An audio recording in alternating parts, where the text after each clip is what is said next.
नमस्कार. सोशल चर्चामध्ये आपलं स्वागत आहे. एमआयएमच्या उमेदवारीने सोलापूरमध्ये काँग्रेसच्या अडचणीत वाढ. व्हिडिओला सुरू करण्यापूर्वी आमचे नवनवीन व्हिडिओ आपल्यापर्यंत पोहोचण्यासाठी चॅनलला सबस्क्राईब करा. काँग्रेसच्या खासदार प्रणिती शिंदे यांनी यापूर्वी सलग 3 वेळा प्रतिनिधित्व केलेल्या सोलापूर शहरामध्ये विधानसभा मतदारसंघात आगामी निवडणुकीसाठी एमआयएम पक्षाने फारुख शाब्दी यांची उमेदवारी जाहीर केली आहे.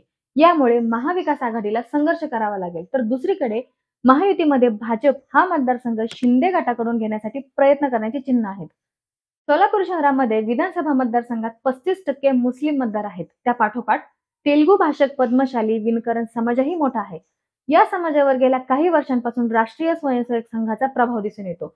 महायुतीमध्ये हा मतदारसंघ शिवसेना एकनाथ शिंदे गटाकडे असला तरी लोकसभा निवडणुकीत काँग्रेसच्या खासदार प्रणिती शिंदे यांना त्यांच्याच हक्काच्या सोलापूर शहरामध्ये विधानसभा क्षेत्रातून जेमतेम 796 मतांनी आघाडी मिळाली होती. त्यावेळी एमआयएम तटस्थ होता. यापूर्वी 2014 आणि 2019 या दोन्ही विधानसभा निवडणुकीत याच मतदारसंघात काँग्रेसच्या तत्कालीन आमदार प्रणिती शिंदे यांना एमआयएमने तगडे आव्हान दिले होते आणि प्रणिती शिंदे खासदार झाल्याने रिक्त झालेल्या त्यांच्या विधानसभेच्या जागेवर स्थानिक मुस्लिम नेत्यांनी दावा केला आहे.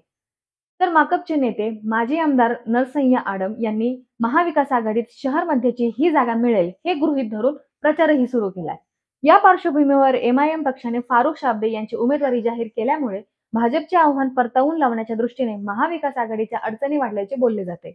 यात खासदार प्रणिती शिंदे यांची कसोटी पणाला लागणार आहे. तर दुसरीकडे महायुती अंतर्गत सोलापूर शहरामध्ये विधानसभेची जागा कायम राहण्यासाठी आरोग्य मंत्री डॉक्टर तानाजी सावंत यांचे बंधू तथा शिवसेना एकनाथ शिंदे गटाचे जिल्हा संपर्क प्रमुख प्राध्यापक शिवाजी सावंत हे सक्रिय झाले आहेत. हा दावा सोडवण्यासाठी शिवसेना शिंदे गटावर भाजपकडून दबाव येऊ शकतो असं म्हटलं जात आहे. तर मंडळी, तुम्हाला काय वाटतं, सोलापूरमध्ये कोण बाजी मारू शकतं हे आम्हाला कमेंट करून नक्की सांगा. आणि जर तुम्ही हा व्हिडिओ फेसबुक आणि इंस्टाग्रामवर पाहत असाल तर आम्हाला नक्की फॉलो करा, म्हणजे आमचे येणारे नवनवीन व्हिडिओ तुमच्यापर्यंत पोहोचतील.